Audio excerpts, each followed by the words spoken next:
pessoal! No vídeo de hoje vamos dar continuidade ao nosso conteúdo de dinâmica dos movimentos estudando as leis de Newton. Uma das perguntas clássicas da física é a natureza do movimento dos corpos. O que faz um corpo entrar em movimento? O que faz um corpo parar? Então, desde a Grécia Antiga com Aristóteles, já se buscava entender como se dava o movimento dos corpos. E se pensava que o estado natural de um corpo era o seu estado de repouso. E o seu estado de movimento seria então um estado forçado a partir da ação de uma força. Já com o Galileu, essa ideia mudou um pouco. Para o Galileu, o estado natural de um corpo não seria apenas o seu estado de repouso, mas o seu estado de repouso ou estado de movimento retilíneo uniforme, estado de movimento com velocidade constante, já que quando a velocidade é constante, a aceleração é zero e, portanto,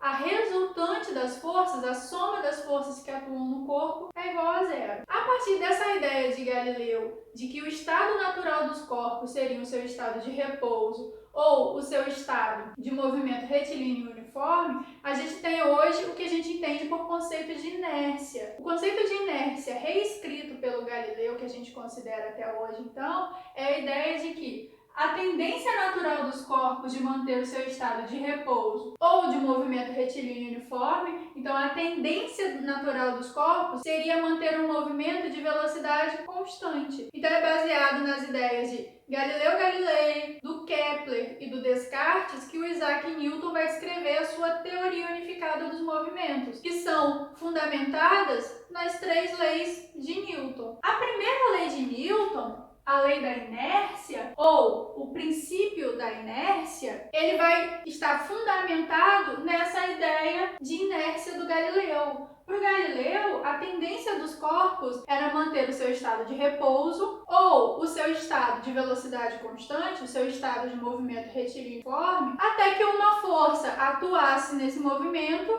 e fizesse esse estado mudar. Então, mesmo que as forças que atuassem ali no corpo fossem igual a zero, a partir do momento que outra força atuasse e essa resultante deixasse de ser zero, a gente teria ali uma mudança de movimento. É assim que o Isaac Newton enuncia sua primeira lei. Todo corpo continua no estado de repouso ou de movimento retilíneo uniforme, a menos que seja obrigado a mudá-lo por forças a ele aplicadas. Então, o que essa primeira lei de Newton vai falar? Que um corpo vai manter o seu estado de repouso ou de movimento com velocidade constante até que uma força atue sobre ele e mude esse estado. É o que acontece, por exemplo, quando a gente está dentro de um carro. Quando a gente está sentado dentro de um carro, a gente está com velocidade igual a zero, em repouso, e quando esse carro ele arranca, ele sai, ele entra em movimento, com velocidade diferente de zero, a tendência do nosso corpo, pela primeira lei de Newton, é manter o estado de repouso. Então, o nosso corpo, ele tende a ser lançado para trás. Por quê? O nosso corpo quer permanecer em repouso. Ou quando um carro, se movimenta com uma velocidade e de repente ele freia, o nosso corpo também teria a tendência de manter essa velocidade para frente. Então, o nosso corpo é lançado para frente. Porque quem está sofrendo a ação da força, quem está sendo freado ou acelerado é o carro. E a gente que está ali dentro, a gente vai sofrer a ação dessa força sendo aplicada. Então, a gente vai observar a ação dessa primeira lei de Newton no nosso dia a dia em várias situações. Por exemplo, quando a gente está dentro de um meio de transporte, seja um carro, um ônibus, a recomendação do cinto de segurança está ligada à atuação da primeira lei de Newton. Por quê? O cinto de segurança vai minimizar esses efeitos da primeira lei de Newton, da tendência do corpo manter o seu estado de repouso ou de velocidade igual a zero. O uso da cadeirinha para criança vai estar associado à mesma coisa. Então, a primeira lei de Newton, ela vai estar associada a esse estado natural dos corpos de manter o seu estado de repouso ou o seu estado de movimento com velocidade constante. Vamos ver agora a segunda lei de Newton, ou o princípio fundamental da dinâmica. A segunda lei de Newton, ela vai descrever o movimento de corpos acelerados. Então, a primeira lei, a lei da inércia, ela estava preocupada com corpos em equilíbrio. Então, ela descrevia situações de corpos em equilíbrio. corpos onde a força resultante era igual a zero. Então, a inércia do corpo estava associada ao corpo estar em repouso, ter uma velocidade igual a zero, ou ter uma velocidade constante, então ter uma aceleração igual a zero, a soma das forças igual a zero. Aqui a gente vai tratar de corpos acelerados, corpos onde a aceleração não é zero, ela é diferente de zero. Então essa força resultante não vai ser zero. Então a segunda lei vai permitir que a gente escreva uma equação que associe essa força resultante, a soma das forças aplicadas em um corpo, com a sua aceleração adquirida. Então, a segunda lei de Newton vai ser essa daqui. A força resultante, ou a soma das forças aplicadas em um corpo, vai ser igual à massa desse corpo vezes a aceleração adquirida por ele. Então, a gente consegue escrever uma relação entre a aplicação de forças, entre as forças aplicadas em um corpo com a aceleração que esse corpo vai adquirir, associada à massa desse corpo. Então, esse aqui é o enunciado da segunda lei de Newton. A resultante das forças que agem no corpo é igual ao produto de sua massa pela aceleração adquirida. Lembrando que a unidade de força no sistema internacional vai ser a unidade da massa vezes a unidade da aceleração, já que a equação que descreve o módulo dessa força resultante vai ser massa vezes aceleração. Portanto, unidade de massa no sistema internacional é o quilograma, unidade de aceleração no sistema internacional é o metro por segundo ao quadrado.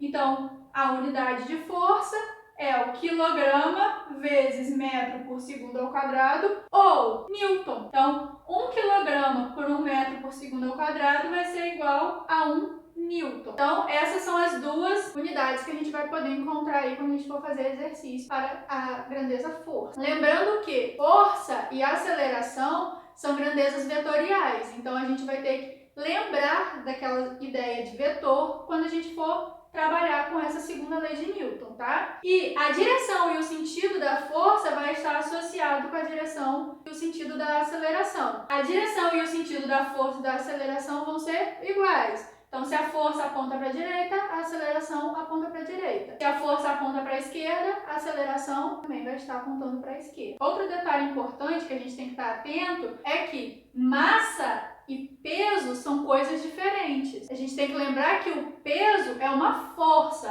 força de atração exercida pelo campo gravitacional de um corpo. Então, o peso, ele é uma força. A gente vai conseguir calcular essa força-peso usando a segunda lei de Newton. Mas a massa não é uma força.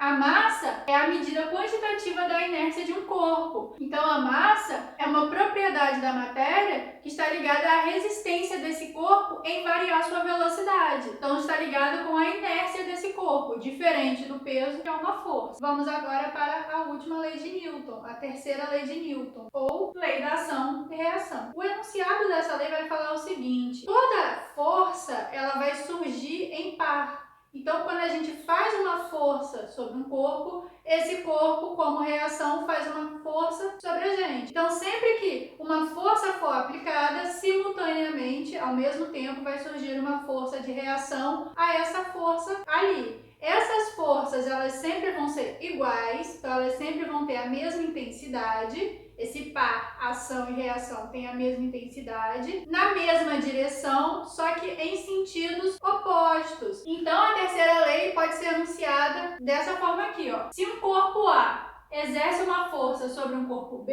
este reage sobre A com força de mesma intensidade, mesma direção e de sentido oposto. Aqui eu tenho um desenho de uma pessoa empurrando um carro. Então, essa pessoa, quando ela faz uma força para a direita, para empurrar esse carro para a direita, quando a pessoa começa a empurrar, o carro simultaneamente vai fazer uma força para a esquerda, reagindo à aplicação dessa força para a direita. Então, essas forças aqui, ó, elas vão estar na mesma direção, na horizontal, só que em sentidos opostos e vão ter módulos iguais, vão ter valores iguais, mesma direção, mas sentido oposto. Então, toda força sempre vai aparecer em par. Uma força de ação, uma força de reação. Não faz sentido a gente querer classificar quem é a força de ação, quem é a força de reação, porque elas surgem ao mesmo tempo, elas surgem simultaneamente. diferente, mas sempre vai existir uma ação e uma reação a essa força de ação. Detalhes importantes sobre a terceira lei de Newton. Como eu falei, as forças sempre vão aparecer em pares. Então eu sempre vou ter uma ação e uma reação. E elas vão agir sobre corpos distintos, sobre corpos diferentes e não se cancelam. Então, quando a gente olha para esse desenho aqui, o que está mostrando? Uma força para a direita. Então a pessoa faz a força no carro. Então o corpo da pessoa faz a força no corpo-carro. O corpo-carro reage a essa força na pessoa. Então, a pessoa faz uma força, o carro reage com outra força. São corpos diferentes aplicando essas forças de ação e reação. E apesar de elas terem o mesmo módulo e na mesma direção, o sentido é oposto. Então, elas não vão se cancelar. Tá? Possuem o mesmo módulo, então, como eu já falei, essas forças têm valores iguais. E o fato da força de ação e da força de reação terem o mesmo módulo não significa que vão produzir o mesmo efeito. O que quer dizer efeito? Aceleração. Então, lembrando que ao aplicar a força em um corpo, o que vai acontecer ali é uma variação de velocidade. Variação de velocidade corresponde a uma aceleração. Então, aplicar uma força significa acelerar um corpo. Então, mesmo que o par ação e reação tenham o mesmo módulo, não quer dizer que essa aceleração produzida por essas forças vão ser iguais. Por quê? Porque vai depender da massa dos corpos. Como o par de forças, ação e reação, são forças produzidas por corpos diferentes, os efeitos produzidos são diferentes, vai depender da massa do corpo. Então, a terceira lei de Newton, ela vai estar aplicada a várias situações. Por exemplo, quando a gente caminha, ali a gente tem a ação da terceira lei de Newton, da ação e reação. Por que a gente consegue caminhar no chão? Quando a gente anda, o que o nosso pé faz? O nosso pé faz uma força para trás, empurrando o chão para trás. O chão vai fazer uma força de reação para frente, no sentido oposto. E é isso que dá impulso para o nosso pé e a gente começa a caminhar. Então, a gente caminha por conta da terceira lei de Newton, ação e reação. Um pássaro, ele vai voar por causa do mesmo princípio. Quando um pássaro bate a asa para voar, a asa desse pássaro empurra o ar para trás, faz uma força empurrando o ar para trás e o ar vai fazer uma reação empurrando o pássaro para frente, impulsionando o pássaro para frente. Ou um avião vai se movimentar da mesma maneira. A hélice do avião empurra o ar para trás, o ar faz uma reação empurrando o avião para frente. O movimento de um barco, a gente nadando na água, vai estar associado ao mesmo princípio da lei da ação e reação. Então, sempre que houver a aplicação de uma força, vai haver uma força de mesmo módulo, mesma direção, mas sentido oposto, atuando sobre o corpo que exerce a força.